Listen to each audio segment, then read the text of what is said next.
बोलिए भक्तों बताए हर हर। एक बार चित्रभानु नामक एक शिकारी था।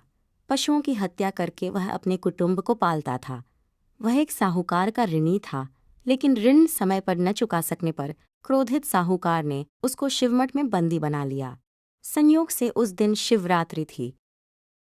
बंदी रहते हुए शिकारी मठ में शिव संबंधी धार्मिक बातें सुनता रहा। वहीं उसने शिवरात्रि व्रत की कथा भी सुनी।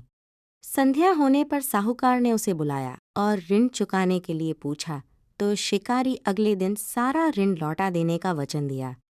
साहूकार ने उसकी बात मान ली और उसे छोड़ दिया। शिकारी जंगल में शिकार के लिए निकला, लेकिन दिन भर बंदी गृह में रहने के कारण भूख प्यास से व्याकुल था। सूर्यास्त होने पर वह एक जलाशय के समीप गया और वहां एक घाट के किनारे एक पेड़ पर थोड़ा सा जल पीने के लिए लेकर चढ़ गया, क्योंकि उसे पूरी उम्मीद थी कि कोई न कोई जानवर अपनी प्यास बुझाने के लिए यहाँ जरूर आएगा।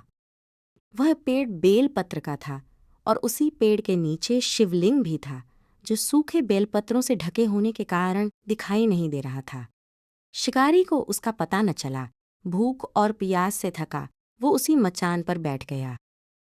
मचान बनाते समय उसने जो टहनियां तोड़ीं, वे संयोग से शिवलिंग पर गिरीं। इस प्रकार दिन भर भूखे प्यासे शिकारी का व्रत भी हो गया और शिवलिंग पर बेलपत्र भी चढ़ गए। एक पहर रात्रि बीत जाने पर एक गर्भिणी मृगी तालाब पर पानी पीने पहुंची। शिकारी ने धनुष पर तीर चढ़ाकर ज्यों ही प्रत्यंचा खींची, उसके हाथ के धक्के से कुछ पत्ते एवं जल की कुछ बूंदें नीचे बने शिवलिंग पर गिरीं और अनजाने में ही शिकारी की पहले प्रहर की पूजा हो गई। मृगी बोली, मैं गर्भिणी हूँ, शीघ्र ही प्रसव करूंगी। तुम एक साथ 2 जीवों की हत्या करोगे, जो ठीक नहीं है। मैं बच्चे को जन्म देकर शीघ्र ही तुम्हारे समक्ष प्रस्तुत हो जाऊंगी, तब मार लेना। शिकारी ने प्रत्यंचा ढीली कर दी और मृगी जंगली झाड़ियों में लुप्त हो गई। कुछ ही देर बाद एक और मृगी उधर से निकली। शिकारी की प्रसन्नता का ठिकाना न रहा। समीप आने पर उसने धनुष पर बाण चढ़ाया। कुछ बेलपत्र नीचे शिवलिंग पर जा गिरे और अनायास ही शिकारी की दूसरे प्रहर की पूजा भी हो गई। तब उसे देख मृगी ने विनम्रतापूर्वक निवेदन किया, कहीं मैं थोड़ी देर पहले ऋतु से निवृत्त हुई हूँ, कामातुर विरहिणी हूँ, अपने प्रिय की खोज में भटक रही हूँ। मैं अपने पति से मिलकर शीघ्र ही तुम्हारे पास आ जाऊंगी। शिकारी ने उसे भी जाने दिया। 2 बार शिकार को खोकर वह चिंता में पड़ गया। रात्रि का आखिरी पहर बीत रहा था, तभी एक अन्य मृगी अपने बच्चों के साथ उधर से निकली। शिकारी धनुष पर तीर चढ़ाकर छोड़ने ही वाला था कि मृगी बोली, मैं इन बच्चों को इनके पिता के हवाले करके लौट आऊंगी। इस समय मुझे मत मारो। शिकारी हंसा और बोला, सामने आए शिकार को छोड़ दूं, मैं ऐसा मूर्ख नहीं। इससे पहले मैं 2 बार अपना शिकार खो चुका हूं। मेरे बच्चे भूख प्यास से तड़प रहे होंगे। उत्तर में मृगी ने फिर कहा, जैसे तुम्हें अपने बच्चों की ममता सता रही है, ठीक वैसे ही मुझे भी इनकी फिक्र है। इसलिए सिर्फ बच्चों के नाम पर मैं थोड़ी देर के लिए जीवनदान मांग रही हूँ। मेरा विश्वास करो, मैं इन्हें इनके पिता के पास छोड़कर तुरंत लौटने की प्रतिज्ञा करती हूँ। मृगी का दीन स्वर सुनकर शिकारी को उस पर दया आ गई।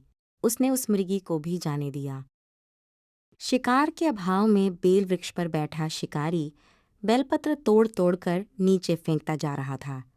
उसकी तीसरे प्रहर की पूजा भी स्वतः ही संपन्न हो गई। पौ फटने को हुई तो एक हृष्टपुष्ट मृग उसी रास्ते पर आया। शिकारी ने सोच लिया कि इसका शिकार वह अवश्य करेगा। शिकारी की तनी प्रत्यंचा देखकर मृग विनीत स्वर में बोला, भाई, यदि तुमने मुझसे पूर्व आने वाली 3 मृगियों तथा छोटे छोटे बच्चों को मार डाला है, तो मुझे भी मारने में विलंब न करो, ताकि मुझे उनके वियोग में एक क्षण भी दुख न सहना पड़े। मैं उन मृगियों का पति हूँ। यदि तुमने उन्हें जीवन दान दिया है, तो मुझे भी कुछ क्षण का जीवन देने की कृपा करो। मैं उनसे मिलकर तुम्हारे समक्ष उपस्थित हो जाऊंगा। मृग की बात सुनकर शिकारी ने सारी कथा मृग को सुना दी। तब मृग ने कहा, मेरी 3 पत्नियां जिस प्रकार प्रतिज्ञाबद्ध होकर गई हैं, वे मेरी मृत्यु से अपने धर्म का पालन नहीं कर पाएंगी। अतः जैसे तुमने उन्हें विश्वास पात्र मानकर छोड़ा है, वैसे ही मुझे भी जाने दो। मैं उन सब के साथ तुम्हारे सामने शीघ्र ही उपस्थित होता हूँ। उपवास, रात्रि जागरण तथा शिवलिंग पर बेलपत्र चढ़ने से शिकारी का हिंसक हृदय निर्मल हो गया था। उसमें भगवत शक्ति का वास हो गया था। उसके हाथ से धनुष तथा बाण छूट गया और उसने मृग को जाने दिया। थोड़ी ही देर बाद वह मृग सपरिवार शिकारी के समक्ष उपस्थित हो गया ताकि वह उनका शिकार कर सके। किंतु जंगली पशुओं की ऐसी सत्यता, सात्विकता एवं सामूहिक प्रेम भावना देखकर शिकारी को बड़ी ग्लानि हुई। उसके नेत्रों से आंसुओं की झड़ी लग गई।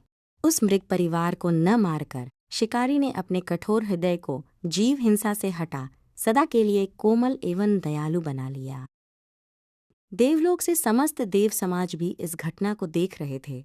उसके ऐसा करने पर भगवान शंकर ने प्रसन्न होकर तत्काल उसे अपने दिव्य स्वरूप का दर्शन करवाया तथा उसे सुख समृद्धि का वरदान देकर गुह नाम प्रदान किया। यही वह गुह था जिसके साथ भगवान श्री राम ने मित्रता की थी। इस प्रकार महाशिवरात्रि पूजन पौराणिक व्रत कथा समाप्त हुई। ओम नमः पार्वती पतये, हर हर महादेव।